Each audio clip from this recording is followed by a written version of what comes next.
नमस्कार दोस्तों, मेरा नाम है मनीष कुमार और यूथ एकेडमी में आप सभी का स्वागत है।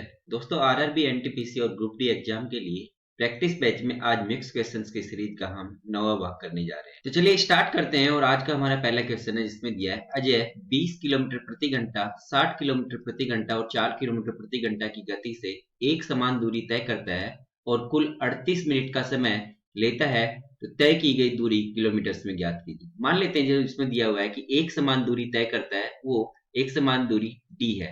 लेकिन पहले वो डी दूरी तय करता है 20 किलोमीटर प्रति घंटा से, फिर डी दूरी तय करता है 60 किलोमीटर प्रति घंटा से और फिर और डी दूरी तय करता है 4 किलोमीटर प्रति घंटा से। इस तरीके से उसको कुल 38 मिनट का समय लग जाता है।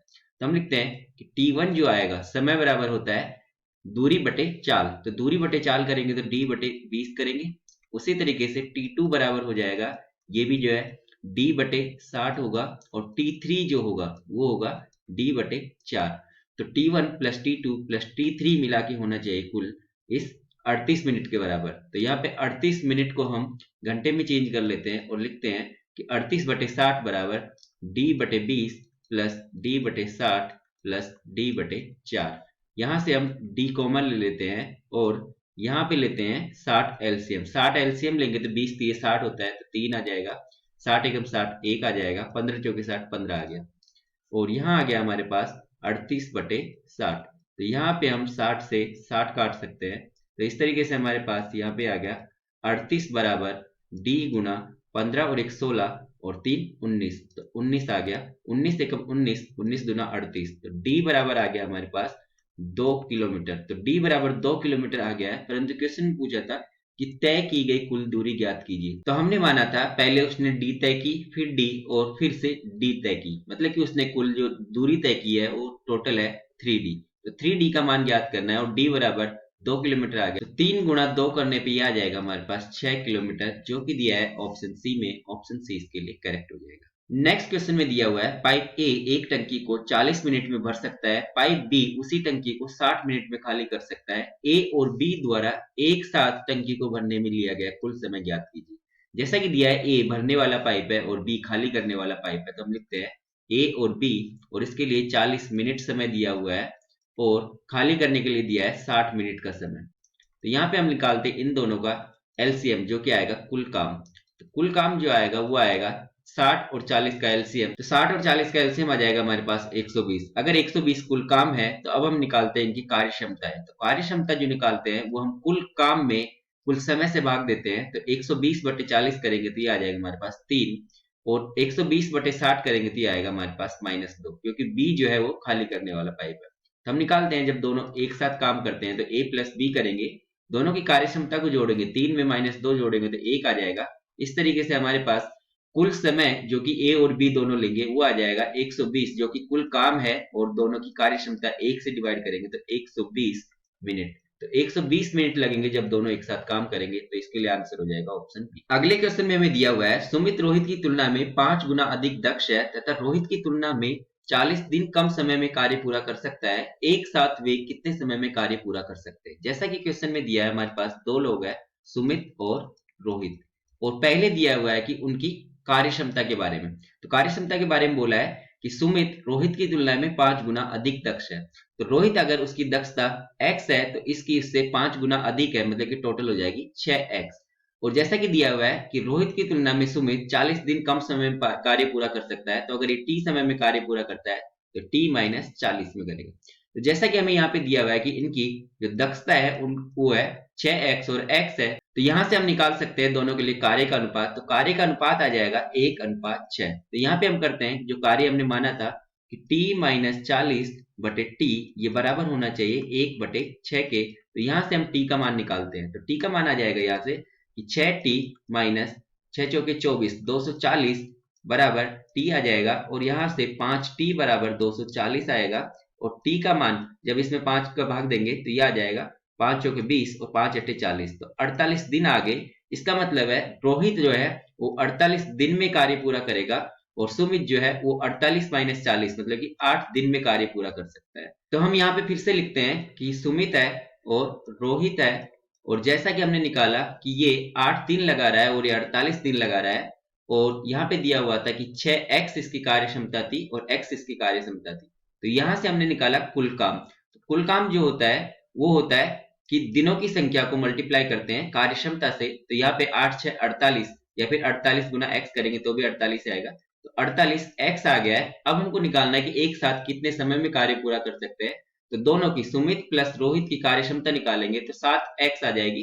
तो 7x का भाग देंगे जब आप 48 में, तो हमारे पास आ जाएगी वो कितने दिन लेंगे। तो ये हमारे पास मान आ जाएगा। तो लिखते हैं कि दिनों की संख्या तो आ जाएगी 48x बटे 7x। तो यहां से जब काटेंगे तो ये आ गया हमारे पास 48 बटे 7 दिन।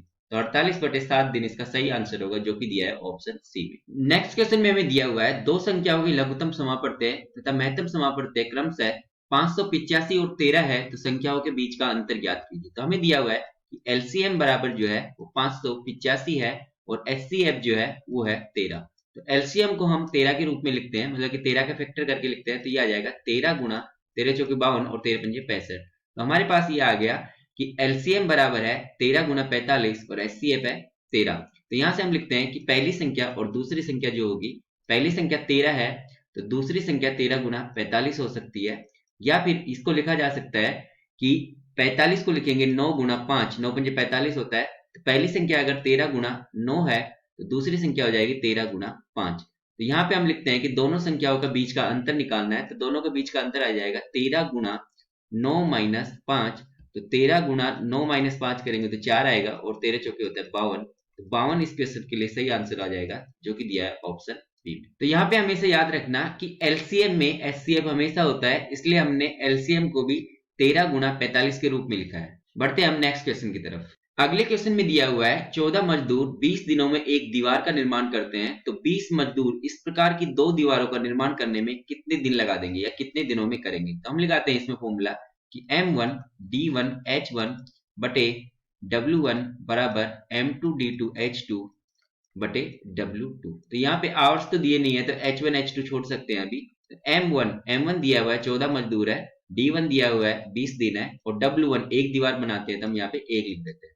और दिया है नेक्स्ट में कि 20 मजदूर है, और D2 ये तो हमें पता करना है कितने दिन लगेंगे, तो इसको D2 ही लिख देते हैं। और W2 के लिए दिया है कि दो दीवारों का निर्माण करना है, तो यहाँ पे 2 लिख देते हैं। तो यहाँ पे ये 20 से 20 कट जाएगा, इस तरीके से D2 बराबर आ जाएगा 14 गुणा 2 करने पे 14 दुने 28। तो 28 दिन लगेंगे अगर 20 मजदूर दो दीवारों का निर्माण करना चाहे तो इसका आंसर हो जाएगा ऑप्शन सी। नेक्स्ट क्वेश्चन हमारे पास है जिसमें दिया है cos square theta minus sign square theta का मान ज्ञात कीजिए यदि cot theta minus tan theta बटे 2 टेन थीटा बराबर 3 बटे 4 है।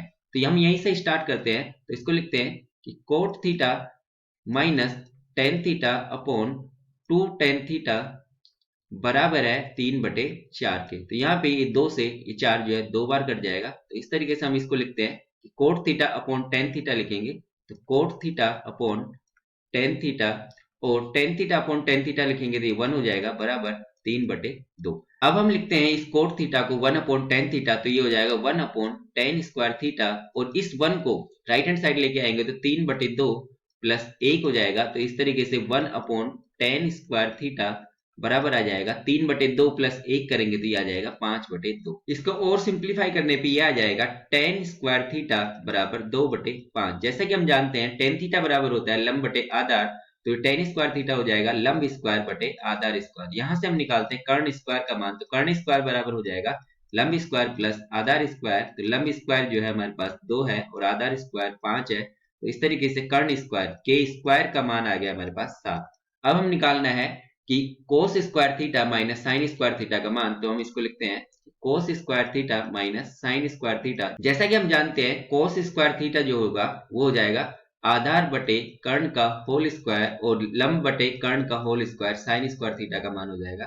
तो आधार कर्ण और लंब इनके स्क्वायर के मान रखते हैं, तो ये हो जाएगा हमारे पास कि आधार स्क्वायर बटे कर्ण स्क्वायर। तो आधार दिया है हमारे पास 5, 5 बटे 7 माइनस लंब स्क्वायर 2 बटे 7 करेंगे तो ये आ जाएगा हमारे पास 7, और 5 माइनस 2 करने पे ये आ गया 3। तो 3 बटे 7 जो है इस क्वेश्चन का सही आंसर होगा, जो कि दिया है ऑप्शन बी में। ऑप्शन बी इसके लिए करेक्ट होगा। अगले क्वेश्चन में हमें दिया हुआ है यदि एक आयत की लंबाई और चौड़ाई क्रमशः 4x प्लस 3 सेंटीमीटर और 3x माइनस 2 सेंटीमीटर है तथा परिमाप 44 सेंटीमीटर है, तब आयत की लंबाई और चौड़ाई का अनुपात ज्ञात कीजिए। तो यहाँ पे जैसा कि दिया हुआ है परिमाप बराबर 44 सेंटीमीटर है और हम जानते हैं कि आयत का जो परिमाप होता है वो होता है 2 गुना लंबाई प्लस चौड़ाई। तो लंबाई प्लस चौड़ाई करेंगे तो यहां से आ जाएगा 2 गुना लंबाई प्लस चौड़ाई, तो 4x plus 3 plus 3x minus 2 करने पे ये आ गया हमारे पास 2 गुना 4x और 3x 7x हो गया, और 3 में से जब 2 घटाएंगे तो ये आ जाएगा 1।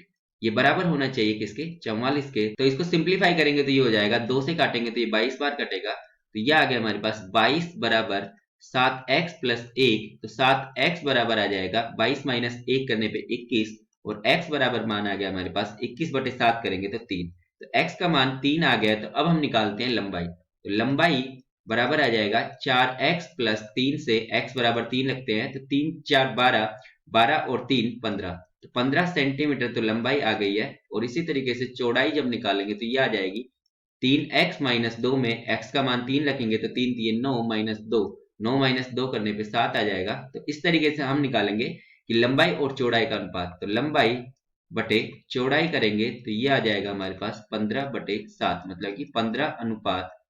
15:7 इसका सही आंसर हो जाएगा, जो कि दिया है ऑप्शन सी में। अगले क्वेश्चन में हमें दिया हुआ है, मनोज ने 2 वर्ष के लिए एक योजना में एक निश्चित राशि का निवेश किया जो कि 15% वार्षिक दर से चक्रवृद्धि ब्याज देती है। यदि ब्याज की गणना 8 माह के हिसाब से की गई तो उसे 68 रुपए अधिक मिलते हैं, तो मनोज द्वारा निवेशित राशि क्या है। तो यहाँ पे जैसा कि दिया हुआ है कि 8 माह के हिसाब से तय की गई, तो यहाँ पे जैसा कुल समय जो दिया था 2 वर्ष था, तो 2 वर्ष में 8-8 माह के 3 सेट हो जाएंगे, तो 8 माह प्लस 8 माह प्लस 8 माह लिख सकते हैं इसको। और जैसा कि दिया था 15% जो था वो वार्षिक ब्याज दर थी, तो 8 महीने के लिए हम ब्याज दर निकालेंगे तो 15 बटे 12 गुना 8 करेंगे, तो 4 दूनी 8 और 4 तिये 12 और 3 पंजे 15, ये आ गई 10% जो है 8 माह के लिए। तो इस पहले 8 माह के लिए 10% लगेगी, दूसरे 8 माह के लिए भी 10% और तीसरे 8 माह के लिए भी 10% लगेगी। तो 10 10 और 10 इन तीनों का हम सक्सेसिव में निकालेंगे तो ये टोटल मिला के जो आएगा वो आएगा 33.1%। तो इस 8 माह के हिसाब से कुल 2 वर्ष के लिए लगेगी 33.1%। और अगर 15% वार्षिक ब्याज दर ही लगती 2 वर्ष के लिए तो ये हो जाएगी 15%, और 15% का जब सक्सेसिव निकालेंगे तो 15 प्लस 15 30 हो जाएगा, और 15 गुणा 15 बटे 100 करेंगे तो ये हो जाएगा टोटल 32.25%। तो 32.25 लगती अगर 2 साल के लिए लगता, और 15% वार्षिक लगती, और 8 माह की गणना के हिसाब से इस पर टोटल लगेगा 33.1%। तो अंतर निकालते हैं अब हम। तो अंतर निकालेंगे तो ये आ जाएगा 33.1 माइनस 32.25, और यहाँ पे अंतर आएगा हमारे पास 0.85। तो 0.85% का अंतर आ गया है, और ये अंतर के हिसाब से हमारे पास जो ब्याज आ रहा है वो अधिक आ रहा है, कितना, 68 रुपए। तो 68 रुपए ब्याज अधिक आ रहा है, तो मान लेते हैं कि y का जो है 0.85% बराबर आ जाता है 68 रुपए। तो यहां से सिंप्लीफाई करते हैं इसको, तो ये आ जाएगा y गुना 0.85 करने के लिए ये 100 कर देते हैं और परसेंटेज का 100 लगा देते हैं बराबर 68। 17 चौके 68 और 17 5 85, 5 से काटते हैं हम यहाँ पे, 5 एकम 5 और 20 पंजे 100। तो y बराबर आ जाएगा हमारे पास 4 गुना 20 गुना 100 करेंगे तो ये आएगा हमारे पास 8000 रुपए। तो 8000 रुपए इस क्वेश्चन का सही आंसर होगा, जो कि दिया है ऑप्शन ए में। अगले क्वेश्चन में हमें दिया है 10 भुजाओं वाले एक समबाहुभुज का प्रत्येक बाह्य कोण ज्ञात कीजिए। तो बाह्य कोण का मान जो होता है वो होता है 360 बटे n। तो 360 बटे n करेंगे, और n का मान जैसा कि दिया हुआ है 10 दिया हुआ है, 360 बटे 10 करेंगे तो यहां से हमारे पास आ जाएगा 36 डिग्री। तो 36 डिग्री इस क्वेश्चन के लिए आंसर हो जाएगा, जो कि दिया है ऑप्शन सी में। ऑप्शन सी इसके लिए करेक्ट है। नेक्स्ट क्वेश्चन में हमें दिया हुआ है सबसे बड़ी संख्या ज्ञात कीजिए जिसे 165, 246, 300 और 408 से विभाजित करने पे हर बार शेषफल 3 प्राप्त हो। जैसा कि क्वेश्चन में दिया हुआ है कि शेषफल 3 प्राप्त होना चाहिए, तो सबसे पहले हम इनमें से 3 माइनस करते हैं। तो 165 माइनस 3 करने पे ये आ जाएगा 163। 246 में से 3 माइनस करेंगे तो आएगा 243, और 300 में से 3 माइनस करने पे आएगा 297, और 408 माइनस 3 करने पे आ जाएगा 405। अब हम इनका निकालना है एचसीएफ, और इनका एचसीएफ जो होगा वही हमारा आंसर हो जाएगा। तो इसको हम लिखते हैं कि 27 गुना 7 लिख सकते हैं। उसी तरीके से इसको लिखेंगे तो 27 नमे 243 होता है, तो 27 गुना 9 लिखा जा सकता है। इसको लिखते हैं हम 27 गुना 11, और इसको लिखेंगे और 405 को लिखेंगे 27 गुणा 15। तो यहां से हमारे पास एचसीएफ लिया जाएगा, तो एचसीएफ बराबर आ जाएगा 27। तो 27 इस क्वेश्चन के लिए आंसर हो जाएगा, जो कि दिया है ऑप्शन सी में। ऑप्शन सी इसके लिए करेक्ट है। अगले क्वेश्चन में दिया हुआ है एक बेलनाकार बर्तन का वक्र पृष्ठ का क्षेत्रफल 264 सेंटीमीटर स्क्वायर है। यदि बर्तन की ऊंचाई 12 सेंटीमीटर है तो बर्तन का आयतन ज्ञात कीजिए। यहाँ पे दिया है हमें 2 पाई आर एच, जो कि वक्र पृष्ठ होता है बेलन के लिए, इसका मान जो कि है 264। तो यहाँ पे हम लिखते हैं 2 गुणा 22/7 गुणा आर। आर का मान नहीं दिया हुआ है, यहाँ से आर का मान निकालेंगे और बेलन की ऊंचाई एच बराबर दिया हुआ है 12, तो 12 रख देते हैं यहाँ पे, तो ये आ जाएगा 264 के बराबर। तो इसको सिंप्लीफाई करते हैं, तो यहाँ से 22 से काटते हैं, 22 एकम 22 और 22 दूने 44, 12 बार कट गया। ये 12 से 12 पूरी बार एक बार कट जाएगा। तो इस तरीके से हमारे पास आर का मान आ जाएगा 7/2 सेंटीमीटर। परंतु हमें निकालना था कि बेलन का आयतन क्या होगा। तो हम जानते हैं बेलन के लिए आयतन जो होता है वो होता है पाई आर स्क्वायर एच। यहाँ पे पाई आर और एच का मान रखते हैं, तो पाई बराबर 22/7, आर का मान 7/2, और जैसा कि स्क्वायर करना है तो 7/2 एक बार और लिखेंगे, और एच बराबर 12, तो यहाँ पे ऐसे लिख देते हैं। तो 7 से 7 कट जाएगा और 2 दूनी 4 और 4 तिये 12, ये 3 बार कट गया। इस तरीके से हमारे पास आ गया 22 गुणा 7 तिये 21। तो 21 से जब मल्टीप्लाई करेंगे तो ये आएगा 21 दूने 42 हासिल 4, 21 दूने 42 और 4 46, 462 सेंटीमीटर क्यूब जो है इस क्वेश्चन का आंसर होगा, जो कि दिया है ऑप्शन सी में। तो नेक्स्ट क्वेश्चन जो है वो सिंप्लीफिकेशन से है और इसको सिंप्लीफाई करते हैं। तो जैसा कि दिया हुआ है 200 divided by 15 multiply by 1/5 of, मतलब का मतलब कि गुणा रूट अंडर 576 और डबल जीरो ऐसे कैसे, मल्टीप्लाई बाई ऑफ का मतलब मल्टीप्लीकेशन, और ये 12.5%। तो यहाँ से और सिंप्लीफाई करते हैं और लिखते हैं कि ये ऐसे कैसे मल्टीप्लाई बाई 1/5, जैसे कि 576 24 का स्क्वायर होता है तो ये आ जाएगा 240 गुना 12.5% जो होता है वो 1/8 होता है भिन्न में, तो 1/8 लिख देते हैं। तो यहाँ से 8 दिए 24 आया और ये जीरो ऐसे कैसे 5 6 30। तो ये पूरा ब्रैकेट जो है सिंप्लीफाई होकर 6 आ गया है। लिखते हैं हम कि 200 डिवाइडेड बाई 15 और मल्टीप्लाई बाई ये 6। तो मल्टीप्लाई बाई 6 है, परंतु पहले हम इसको करेंगे कि ये भाग, तो सिंप्लीफाई करेंगे तो ये आ जाएगा हमारे पास 200/15 गुणा 6। तो यहाँ से सिंप्लीफाई करेंगे तो ये आएगा हमारे पास 3 दूनी 6 और 3 पंजे 15, 5 से काटेंगे तो 5 चौके 20, तो ये आ गया हमारे पास 40 गुना 2, और 40 गुना 2 करेंगे तो 40 दूना 80 आएगा। तो 80 इस प्रश्न का सही आंसर है, जो कि दिया है ऑप्शन बी में। ऑप्शन बी इसके लिए करेक्ट हो जाएगा। तो दोस्तों ये था हमारा मिक्स क्वेश्चंस की सीरीज का 9वां भाग। आशा करते हैं कि आपको ये पसंद आया होगा। अगर पसंद आया है तो अपने दोस्तों के साथ ज्यादा ज्यादा शेयर करें और चैनल को सब्सक्राइब करना ना भूलें। और अगर बाकी 8 वीडियोज में से कोई भी वीडियो आपने नहीं देखा है तो उनका लिंक आपको डिस्क्रिप्शन में मिल जाएगा, वहां क्लिक करके आप देख सकते हैं। Thank you.